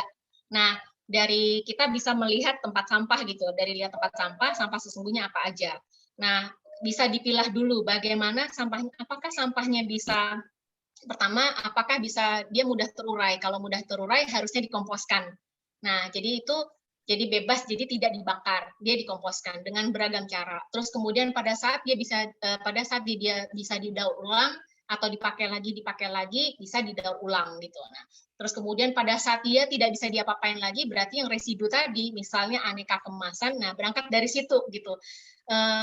Bisa nggak sih kemasan ini tidak ada lagi, misalnya kita lihat lagi apakah kemasannya apa, misalnya kemasan mie instan gitu, kemasan mie instan, bisa nggak sih warga mulai mengurangi ketergantungannya atas konsumsi mie instan gitu? Kenapa enggak misalnya belajar membuat mie sendiri dari aneka umbi atau aneka tepung yang banyak diproduksi? Jadi mungkin tadi kalau Karu bilang tentang pemetaan kekayaan apa yang ada di situ, bisa mulai memetakan. Jadi bisa replace ataupun menggantikan, ada nggak sih alternatif lainnya? Terus seperti di strategi pintu tengah itu kami strategi 3 pintu ataupun strategi rumah minim sampah, di strategi pintu 1 tuh pintu depan itu adalah mencari alternatif, menghindari. Kalau misalnya bisa nggak sih dihindari mie tadi, bisa dicari alternatifnya nggak sih, bisa dikurangi atau enggak gitu. Terus kemudian juga misalnya aneka minuman gitu, aneka minuman kemasan. Nah, mulailah dari situ. Kalau nggak bisa diapa-apakan, misalnya banyak yang warga insist diajarin dong kami buat aneka prakarya ataupun buah tangan dari bungkus kopi dan lain-lain gitu kan. Boleh aja, tapi ini pengalaman juga ketemu beberapa komunitas akhirnya mangkrak karena sayang sekali karena biaya dan tenaga yang dibutuhkan besar. Pada saat dijual juga harus menutupi semua juga besar, tapi marketnya belum ada gitu. Nah, ini kalau tidak dilakukan dari ujung ke ujung juga kita tidak bisa membantu penjualannya, juga akan berhenti gitu. Nah, dan di satu sisi pada saat kebutuhan dia harus sama, mereka akan nge-push, dipakai dong, saya butuh kopi ini, dipakai dong, saya butuh minuman manis ini, karena dia harus setipe nih membuat tasnya. Nah, itu kan jadi memicu konsumerisme di mana konsumsi minuman saset itu pun juga nggak bagus. Kenapa nggak kembali misalnya kita memetakan, kita ada telang, kita misalnya di kampung kakak ada telang ataupun aneka bunga-bungaan yang bisa diproduksi menjadi minuman gitu, minuman yang menarik, rasanya menarik dengan warna yang alami. Nah, itu kan sebenarnya jadi melihat kembali kekayaan, potensi kekayaan yang pangan yang ada. Terus kemudian ya kita bisa melihat dari situ sih gitu. Nah, jangan buru-buru membangun TPA. Setidaknya minimal berjalan itu adalah bagaimana bisa mengganti gitu, bagaimana mengurangi atau mencari alternatif supaya sampah yang tadi kita lihat tempat sampah itu nggak ada lagi. Di satu sisi diadakan pendekatan dengan dinas lingkungan hidup terdekat gitu. Bagaimana ini kok tidak ada pengangkutan sampah sampai sekian. Nah, itu bisa diingatkan juga kembali, kalau kita tidak bisa mengolahnya, ya harusnya kita jangan memproduksi sampah, intinya gitu. Dan kalau misalnya warga sudah akhirnya sadar, ya benar ya, tidak bisa diolahnya, terus kemudian ya udah kita nggak usah beli lagi, dan warga jadi berdaya dan warga jadi mandiri. Gitu. Terima kasih, mudah-mudahan menjawab ya. Setuju. Aduh, maaf ya, aku membawa ini nih perempuan generasi selanjutnya aja yang akan melakukan aksi perubahan iklim. Terima kasih Kak Wilma, aku setuju banget tuh apa yang di-sharing sama Kak Wilma. Semoga Kak Linda menjawab dan bisa membantu juga ya untuk menggerakkan masyarakat di desanya juga gitu ya. Nah ini aku ada pertanyaan buat Kak Wilma dan Kak Rubama, dua-duanya dari Kak Aya, Kak Suraya. Kak Suraya ini alumni juga UIA ya tahun 2019, katanya pengen tahu dong tantangan besar yang dihadapi dan strategi menghadapi tantangan tersebut itu apa? Mungkin boleh mulai dari Kak Rubama terlebih dahulu.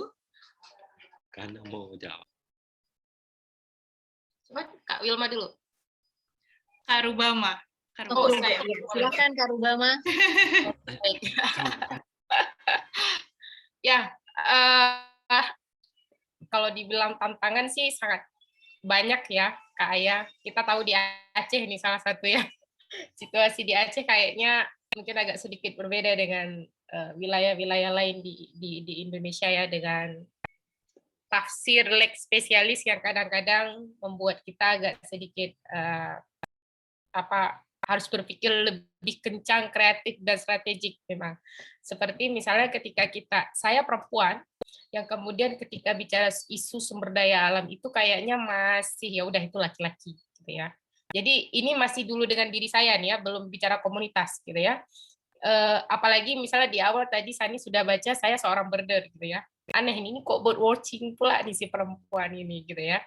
Biasanya pengamat burung itu ya udah laki-laki gitu biasanya gitu ya. Apalagi kemudian di daerah, mungkin kalau di kota di Jakarta, di Bali itu nggak ada persoalan lagi ketika ada pengamat burung itu perempuan. Itu baru di tingkat pribadi saya yang kemudian bahwa ya udah my body is my political gitu ya, tidak ada yang boleh kemudian mengotak-atik tubuh, pikiran dan hasil kerja saya kayak gitu. Nah itu baru dari segi bahwa ketika saya sebagai seorang Rubama yang kemudian juga sudah suka jalan-jalan dari dulu melihat berbagai hal di luar, ternyata ketika pulang ke daerah saya juga masih ada tantangan bahwa tidak semua orang kemudian melihat bahwa perempuan punya hak yang sama. Nah oleh karena itu tantangan terbesar yang pernah kita alami ketika kita turun ke kampung, ketika kita hidup dan live in di masyarakat adalah perlu adanya ini kayaknya nggak cocok nih kita berdiri dulu di depan menjelaskan misalnya, karena kita perlu berbaur dulu. Atau kemudian, tapi ini bukan soal agama ya, tapi lebih kepada tafsir culture, tafsir budaya yang kemudian masih sangat berbeda. Nah, belum lagi soal kemudian hari ini mungkin pemerintah sudah sering klaim bahwa kami sudah beri peluang kepada perempuan. Kita sudah affirmative action misalnya, sudah memberikan kuota 30% gitu ya. Tapi toh nyatanya perempuan juga tidak bisa mampu mewujudkan leadership-nya, misalnya di tingkat parlemen, di tingkat kepemimpinan dan lain sebagainya. Itu adalah jargon-jargon yang sering kita dengar ketika kita bicara advokasi. Tapi pertanyaannya, sudah selama mana Anda memberikan peluang itu kepada perempuan? Nah, oleh karena itu perjuangan perempuan untuk merebut haknya saja di ranah domestik itu juga masih perlu perjuangan panjang. Belum lagi bicara di ranah publik gitu ya, yang masih dengan sangat banyak budaya. Tapi berbagai tantangan itu termasuk hari ini misalnya lagi-lagi ya, mungkin ini agak sedikit ke politik, tapi mau tidak mau kita juga terjerat dengan itu. Hari ini hampir di seluruh wilayah Aceh akan terjadi pergantian suksesi kepemimpinan gitu ya, mulai dari gubernur sampai dengan kepala daerah sampai dengan bupati dan wali kota. Ini ada sebuah dokumen yang kemudian akan menjadi rujukan pembangunan Aceh sampai dengan 2024, juga lagi-lagi bias gender gitu jadinya. Jadi di dokumen pemerintah saja, mungkin Kak Aya juga menjadi salah satu orang yang mendorong itu ya. Kita di situ saja kita kemudian harus berjuang besar. Belum lagi tata ruang ya, yang kemudian tidak sangat mengakomodir keterlibatan perempuan di dalam pengambil kebijakan. Tapi dengan berbagai keterbatasan tanpa tantangan yang ada itu, perempuan-perempuan di tingkat perempuan-perempuan di Aceh hari ini sudah tidak tinggal diam. Bahwa yuk rebut itu hak kita, yuk rebut itu wilayah kelola kita. Yang tadi sudah menjadi contoh bahwa ternyata di salah satu wilayah Aceh sudah ada gitu ya, hutan lindung seluas 251 hektar yang sudah dikelola oleh perempuan, dan ini menjadi satu-satunya kelompok perempuan di tahun 2020 yang mendapat izin kelola oleh KLHK gitu ya, di seluruh Indonesia. Dan di satu hal lagi, di kabupaten lain di Aceh Tamiang sudah mampu merestorasi hampir 200 lebih kawasan hutan lindung dari yang dulunya adalah sawit yang haram ditanam di situ, tapi sekarang sudah dihutankan kembali. Artinya mulai hari ini mereka akan kembali memanen, tidak hanya memanen satu jenis, tapi akan memanen banyak hal lain. Kayak gitu. Seperti itu, Sani. Keren banget. Terima kasih Kak Rubama sharingnya. Silahkan Kak Wilma, gimana dengan tantangan mungkin di wilayah urban gitu ya? Baik, yang pertama itu adalah kalau mungkin lebih banyak ya, mungkin ke sampah, tapi nanti saya juga sampaikan juga yang ke yang lain. Yang pertama sih memang warga sudah terlanjur nyaman, banyak hal sih kenyamanan gitu ya, sehingga membuat mereka pertama jadi merasa tidak berdaya secara imajinasi gitu, pengetahuan yang sudah ada gitu, terus kemudian selama mereka masih punya uang itu dia jadi malas bergerak kemana-mana, sulit diajak untuk membayangkan atau mengimajinasi keadaan yang lain untuk mencari perspektif lain.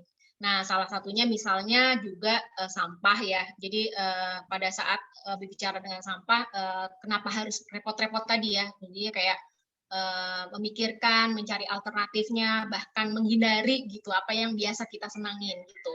Terus kemudian praktisisme tadi ya, jadi udah praktis gitu, apa-apa sekali pakai buang gitu, beli pakai buang gitu, daripada beli pakai terus nyari lagi bersih-bersih, beli lagi kan agak ribet gitu.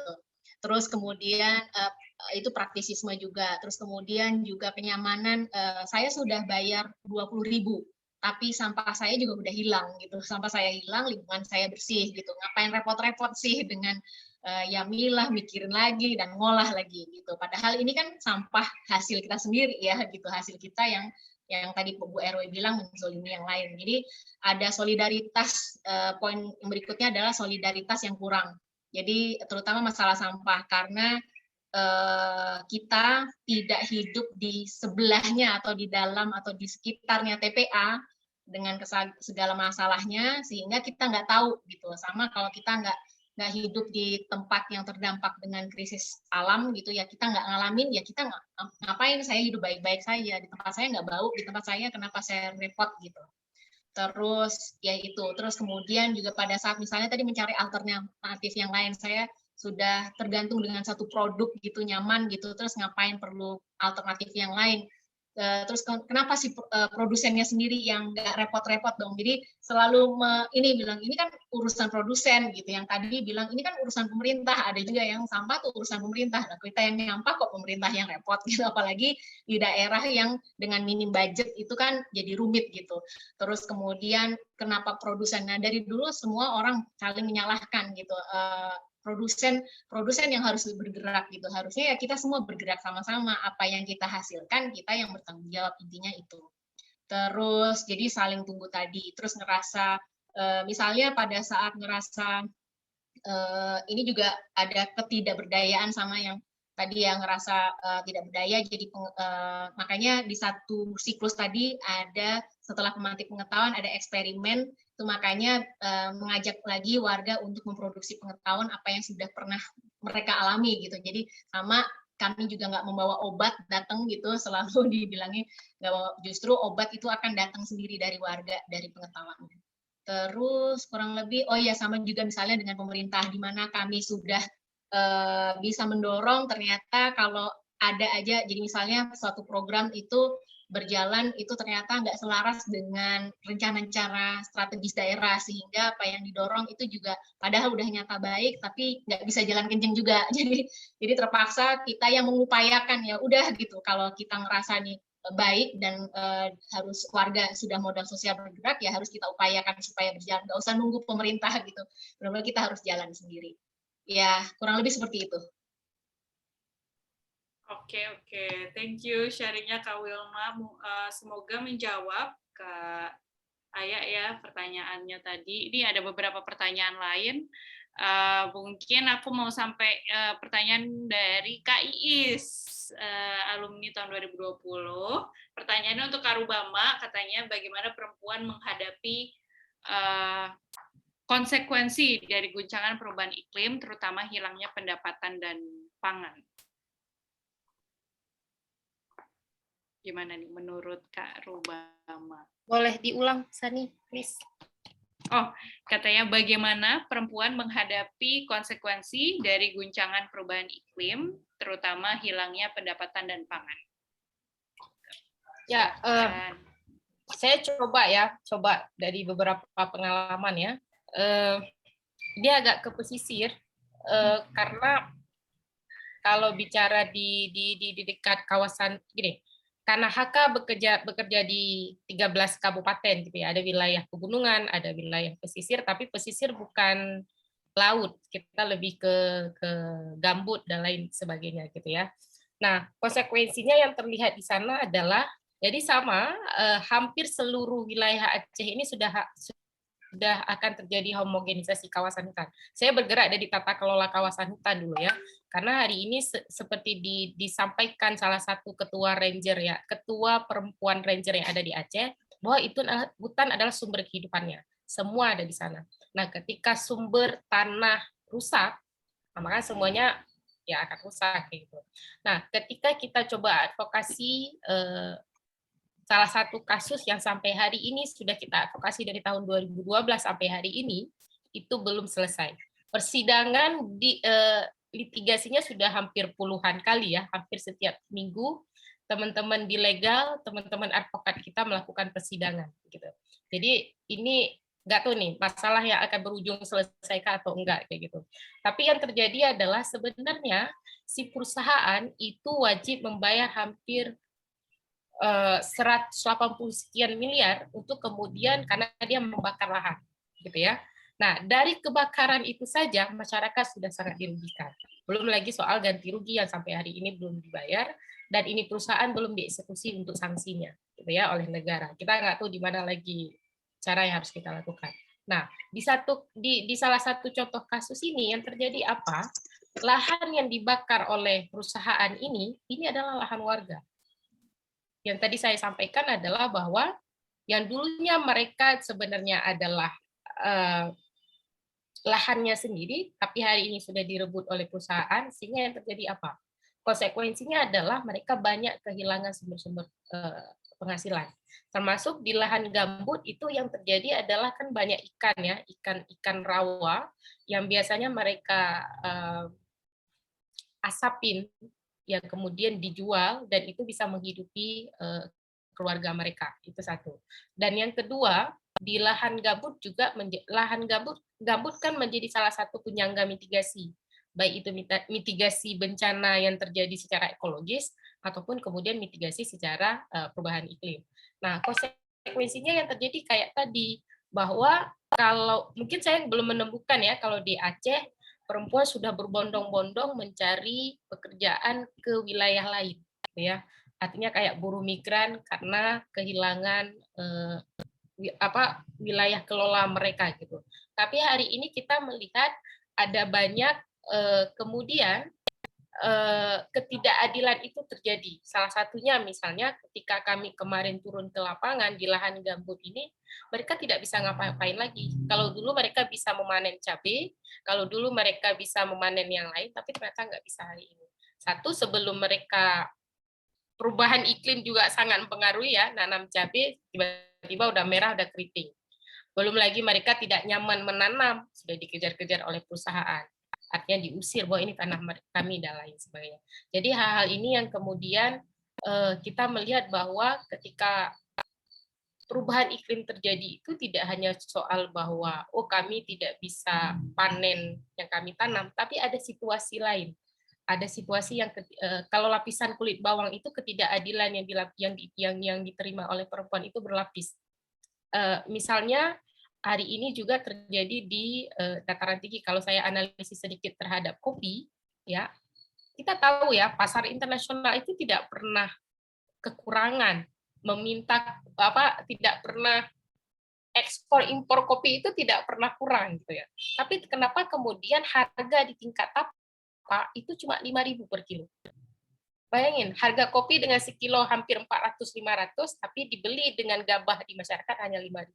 Jadi hal-hal ini yang kemudian dengan bahwa mereka tidak bisa panen baik, tidak bisa mengurus tanaman dengan baik, maka konsekuensinya adalah kita berharap kita tidak seperti, mohon maaf, tidak seperti Ethiopia nantinya ya, yang akan terjadi kelaparan di mana-mana gitu ya. Kalau kemudian ini tidak bergegas untuk kemudian melakukan hal-hal kecil seperti yuk tata kelola di sektor kawasan hutan dan lahan itu kita perbaiki sama-sama. Seperti itu Sani, nggak tahu nih apakah ini menjawab. Konsekuensinya adalah ya mungkin akan terjadi Ethiopia kedua di Indonesia, mungkin nggak tahu ketika kemudian perubahan iklim ini tidak segera ditangani secara bersama-sama gitu. Jadi bukan soal hanya kemudian G20, tidak hanya soal kemudian COP21 ya, tapi apa yang kemudian bisa kita lakukan di masing-masing kita, termasuk yang dilakukan oleh Mbak Wilma. Sampah juga nggak tahu bilang Mbak Wilma, ini masih di tingkat kota. Kalau di daerah urban, di daerah rural, wah kita udah nggak ambil, udahlah sampah, udahlah dulu gitu ya. Yang penting ini bisa makan dulu gitu. Jadi seperti itu Mbak. Aduh, benar-benar apa ya sangat berpengaruh banget gitu ya, dampaknya tuh sangat luar biasa gitu buat nggak cuma di perkotaan, tapi apalagi di teman-teman di tingkat tapak gitu ya. Nah ini sebenarnya ada beberapa pertanyaan lagi, kita ada waktu, oke masih ada waktu. Jadi ini ada pertanyaan dari Nurul katanya, maaf izin bertanya ke Karubama dan Kak Wilma nih. Bagaimana teknik implementasi atau pendekatannya jika kita sebagai perempuan di dalam membuka ruang pertemuan yang bisa diterima satu kelompok pemberdaya masyarakat hutan yang kelompoknya terdiri dari buta aksara dalam memberitahukan dan menjaga lingkungan agar tetap terjaga dan pengelolaan lahan hutan agar tetap asri dari resapan air terjaga. Nah, mereka masih terganggu menyisihkan waktu lebih baik. Mereka masih terganggu menyisihkan waktu, jadi lebih baik memiliki waktu berkebun untuk penghidupan daripada menghadiri pertemuan. Nah, ini mungkin Karubama juga bisa jawab gitu ya, karena teman-teman perempuan di yang menjaga hutan, ranger gitu ya. Nah, itu gimana nih dalam mengatasi ini? Tapi aku mau Kak Wilma dulu kali ya, tadi Karubama. Sekarang Kak Wilma yang memulai menjawab pertanyaannya. Silakan. Baik, kalau untuk terima kasih ya pertanyaannya. Tapi sebenarnya kalau untuk mengenai lokasi ataupun background yang itu mungkin lebih dekat ke Karubama. Tapi nggak apa-apa, agak mirip-mirip tentang kesibukan gitu ya. Betul. Warga yang kami temui, yang terlibat dengan kami itu memang terlihatnya ibu rumah tangga yang memang tidak bekerja secara profesional. Tapi kesibukannya nggak tanggung-tanggung sibuknya gitu. Gila aja, anaknya, anak yang masih balita, mengantar anak, belum lagi yang mungkin masih perlu menambah untuk menambah penghasilan, itu bisa double job gitu, pagi-pagi harus membersihkan rumah, dari bangun sholat maghrib itu membersihkan rumah gitu di tetangganya, terus kemudian nanti ngurusin anak, siangnya lagi nyetrika, nyuci baju gitu. Nanti baru jam 3 pertemuan dengan kami itu kami lihat, wah gila gini, tapi masih semangat ya, makanya apresiasi sekali. Nah, jadi biasanya kami sering banget tuh, jadi di pertemuan adalah warga sudah capek-capeknya, sudah kusut-kusutnya di mana aduh capek sekali. Nah, memang bebannya pertama mencari tempat yang asik, terus kemudian memang mencari waktu yang dimana mereka bisa rileks gitu ya, rileks ataupun tidak terganggu. Terus mungkin bisa di luar waktu kerjanya pasti. Terus kemudian mendekati tempat kesibukannya supaya nggak menghabiskan waktu berkumpul di tempat yang lain. Carilah tempatnya, mungkin bisa mencari tempat yang nyaman buat teman-teman di sana. Terus kemudian kegiatannya juga jangan kaku, mungkin dibuka dengan workshop yang unik-unik, yang rasanya menarik minat mereka gitu. Mereka minatnya apa sih? Nah ini jadi kita pintu masuknya adalah seneng-seneng. Bukan pada saat kita masuk itu kayaknya mereka dapat PR untuk mengerjakan sesuatu dari kita, untuk dengerin kita, padahal bukan begitu gitu kan. kita justru masuk dari apa yang mereka suka. Mudah-mudahan membantu ya, Kak siapa Linda, apa Kak Lia? Terima kasih. Nurul tadi. Kak Nurul, Terima kasih. Terima kasih Kak Wilma. Kak Nurul, semoga menjawab dari sisi Kak Wilma. Nah, mungkin ini sekarang kita dengerin dari Kak Rubama juga. Silahkan Kak. Ya, terima kasih Kak Nurul dan Kak Wilma. Saya pikir sudah banyak tadi disampaikan oleh Kak Wilma ya. Menambahkan saja, pertama terkait buta aksara, ini jadi sebuah tantangan memang ya. Dan HK baru minggu lalu itu sebenarnya masih banyak menerima banyak input ya.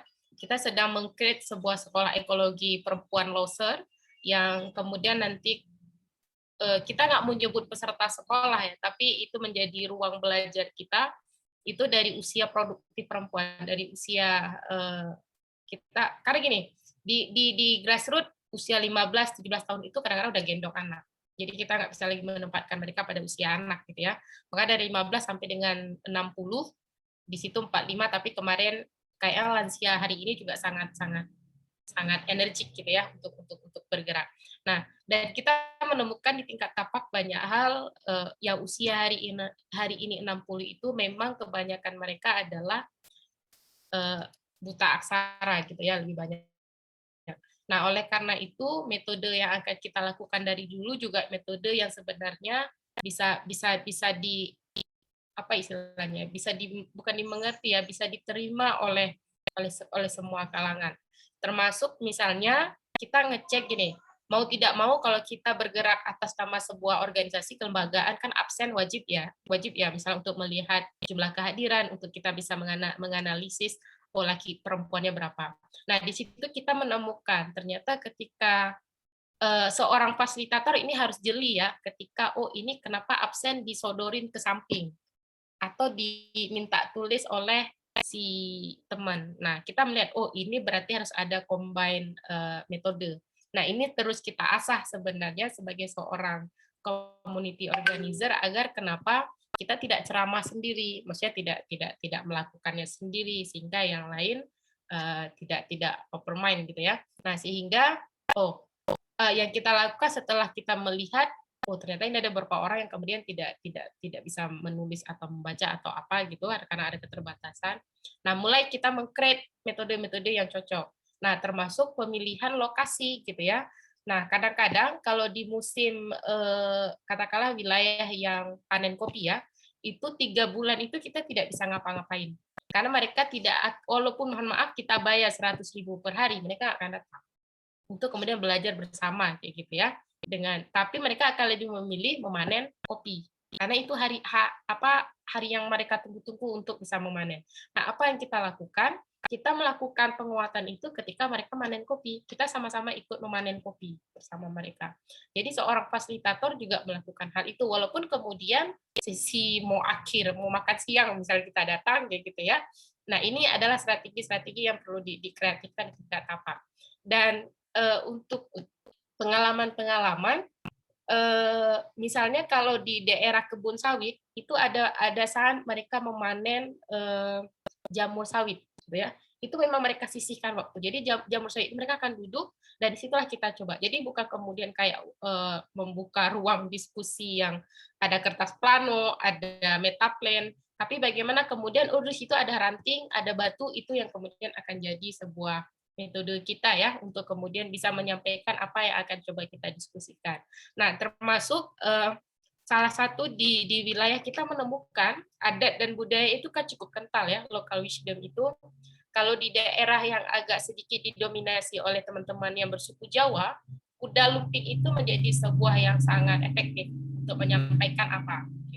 Karena ketika ada perayaan kuda lumping, yang lain ditinggalin, nggak akan mau lakukan apapun. Jadi hal ini perlu kita temuin. Dan ditambah lagi adalah seorang fasilitator, kalau saya melihat atau seorang community organizer itu bukan community development ya, nanti akan berbeda. Jadinya bisnis nanti jadinya ya. Tapi betul-betul pengorganisasian masyarakat yang perlu kita lihat adalah terus mengevaluasi diri Mbak Nurul bahwa ini nggak cocok nih metode nih, ini kurang tepat nih. Kita bisa mengelaborasi dengan metode-metode yang lain. Termasuk kemudian kalau saya pribadi sering berangkat dengan FPAR. ya feminis participatory action research kita. Ini yang kemudian membedakan kita ketika pengorganisasian perempuan dengan pengorganisasian di tingkat laki-laki. Seperti itu. Mas Ani. Wah, ya ini poin penting banget nih buat teman-teman yang mungkin akan melakukan pengorganisasian masyarakat gitu ya, untuk bisa peka nih kayaknya. Kepekaannya harus ditingkatkan untuk bisa melihat situasi dan kondisi supaya bisa disesuaikan gitu ya, Pak. Mulai dari jadwalnya, kegiatannya, tidak bisa tiba-tiba mereka lagi panen kopi terus kita kasih kertas terus tempel post-it misalnya gitu ya tiba-tiba. Jadi memang harus fleksibel sekali ya. Thank you Kak Rubama sudah sharing. Ini mungkin ada satu lagi yang buta aksara tadi ya. Ini menjadi catatan penting kita karena ternyata memang pengalaman mereka itu cukup banyak gitu ya. Mereka kan hanya bisa menyampaikan via oral gitu ya. Nah, salah satu cara mungkin sering juga dilakukan oleh teman-teman Sungai Kehidupan atau River of Life itu sangat membantu. Karena ternyata ketika mereka minta bercerita dari tahun ke tahun mereka mengalami ABCD, di situ baru muncul. Ada banyak hal yang bisa kita bongkar sehingga ini loh intervensi selanjutnya kayak gitu. Jangan kita datang dengan intervensi kita tapi tidak sesuai dengan kebutuhan, ya jatuhnya keinginan nanti. Gitu. Jadi seperti itu Mas Adi. Oke, keren. Oke, semoga menjawab ya Kak Nurul dan teman-teman, jadi dapat insight nih dari Kak Rubama dan Kak Wilma juga. Nah, ini ada satu pertanyaan terakhir dari Kak Winda. Untuk Kak Wilma nih kayaknya nih, ya. Saat pandemi ini isu perubahan iklim menurut saya meningkat di sini karena kami di Mentawai agak kesulitan untuk meminta pengurangan penggunaan sampah plastik di hotel-hotel atau di lapangan karena pandemi. Sehingga ketika kita memesan dihidangkan belum bisa mereka kondisikan. Padahal di sini TPA tanpa ada pengolahan yang berada pada daerah lereng. Ketika hujan tentu air dari sampah mencemari lingkungan sekitar. Nah ini jadi kesimpulannya Kak Winda, pertanyaannya apa nih kira-kira? Kak Winda mau nanyain langsung mungkin biar lebih jelas.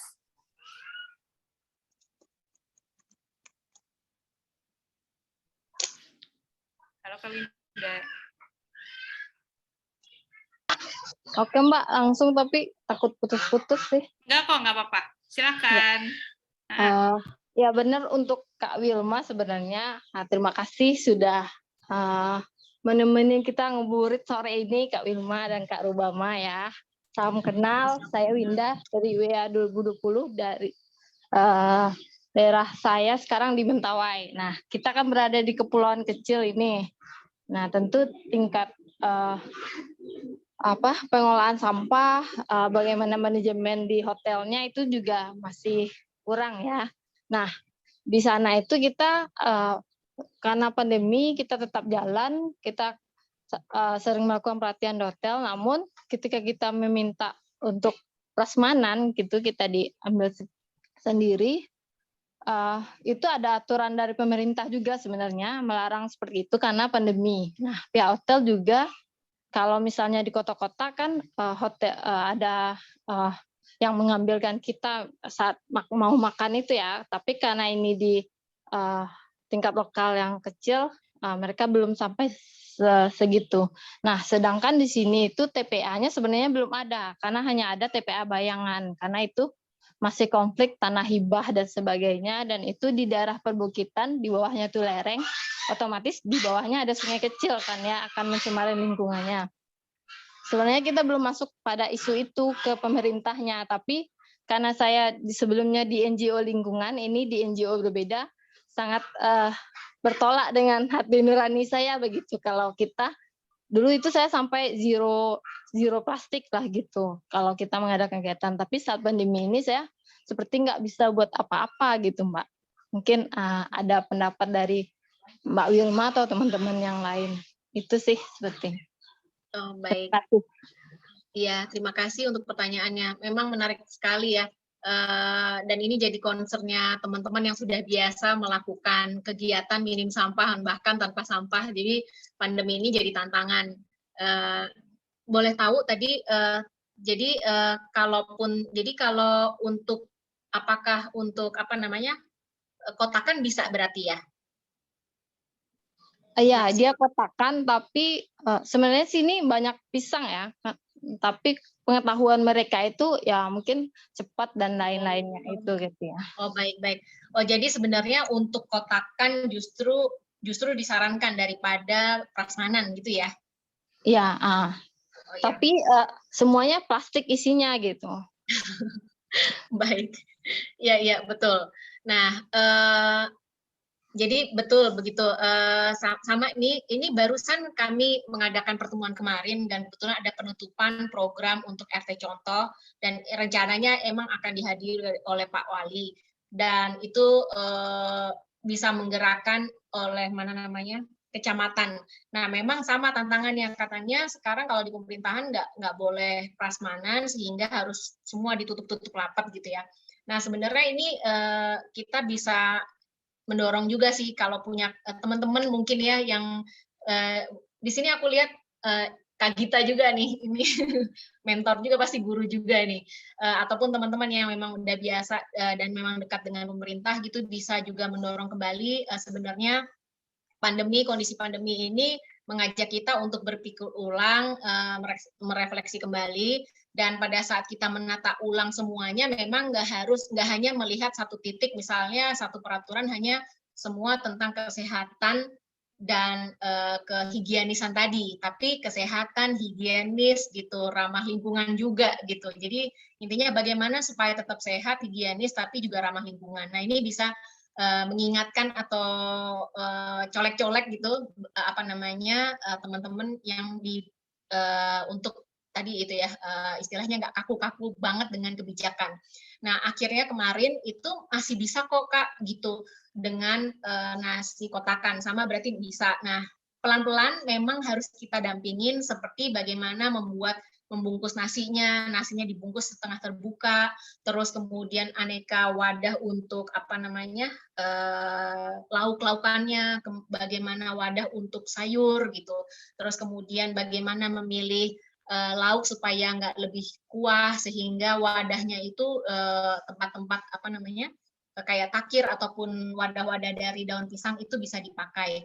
Nah, mungkin pendekatannya adalah memang justru workshop-nya ataupun lokakaryanya itu dibawa ke disampaikan ke para penyedia jasa konsumsinya, begitu.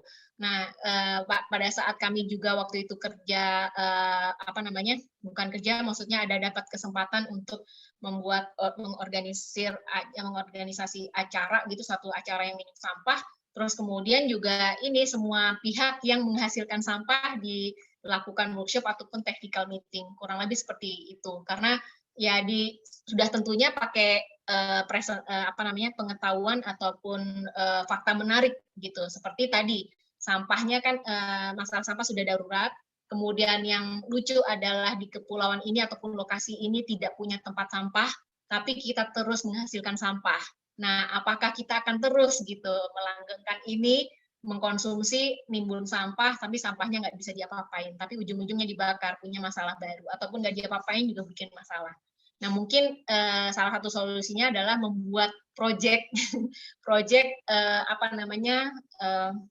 workshop ataupun lokakarya buat semua pihak yang terlibat, baik dari tadi yang membuat peraturannya di sekitar tadi, juga dengan para penyedia jasa konsumsinya, kurang lebih seperti itu. Semoga menjawab ya. Semoga menjawab ya Kak Winda.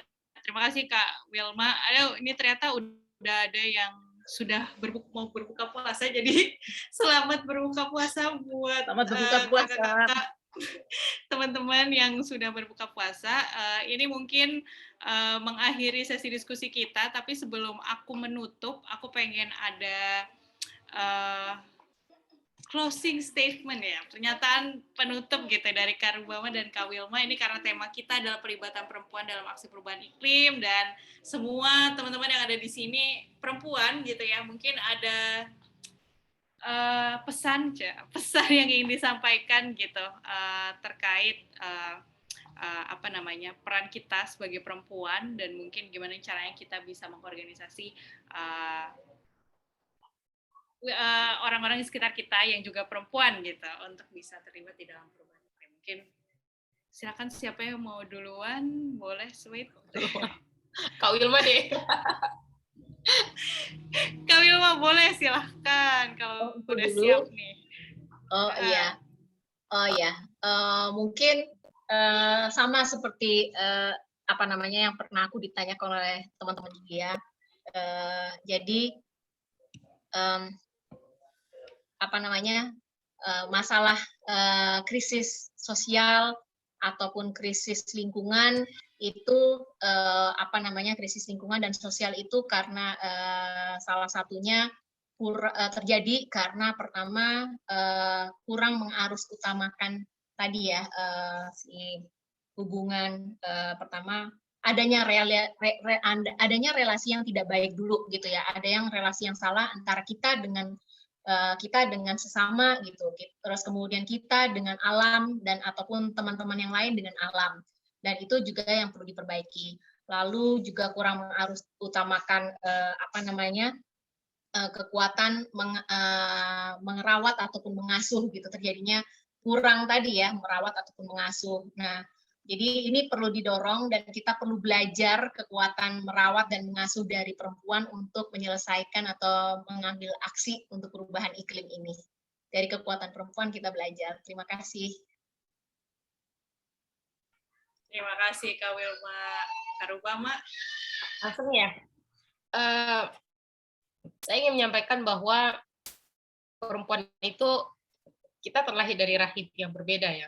Jadi otomatis terlahir dari rahim yang sama saja, adik kakak saja berbeda potensi. Apalagi kemudian kita tersebar di seluruh Indonesia, kita terlahir dari rahim yang berbeda dan pasti potensi yang berbeda. Oleh karena itu, ayo kita jadi perempuan seutuhnya yang kemudian bisa memerdekakan diri, yang kemudian kita juga bisa berkontribusi pada perubahan iklim. Karena lagi-lagi kalau bukan kita, bahwa kita hari ini sebagai perempuan punya pengetahuan, punya pengalaman yang luar biasa, yang kemudian juga perlu kita transfer ke yang lain. Oleh karena itu, perubahan iklim ini tidak main-main sebenarnya kalau kita lihat, tapi apa yang bisa kita kontribusi, ayo kita kontribusi bersama-sama, agar kenapa, mungkin hari ini saya belum menikah, tapi saya punya adik yang lain, adik-adik perempuan yang lain, ada teman-teman perempuan lain yang sudah punya anak, yang kemudian dia juga butuh tempat tinggal, bumi, dan makanan yang bagus untuk kehidupannya. Seperti itu.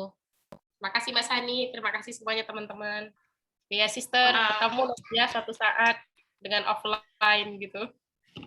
Aduh, amin. Terima kasih banyak Kak Wilma dan Kak Rubama hari ini sharing-sharing dan udah ngasih pesan-pesan yang kuat gitu ya, dan insight yang bagus banget buat kita semua untuk bisa diterapkan di wilayah kita masing-masing dan mungkin di sektornya kita masing-masing juga gitu ya sebagai perempuan. Mungkin sebelum aku menutup lagi, kita mau ada post assessment juga nih setelah ini. Tadi setelah sharing-sharing dari Kak Wilma dan Kak Rubama, mungkin sudah mendapatkan pengetahuan baru nih, jadinya insight baru. Silakan diisi kembali untuk kakak-kakak. Sudah keluar pollingnya, silakan diisi kembali.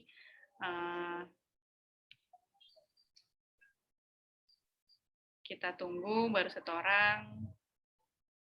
Oke, 2 orang, kita masih tunggu.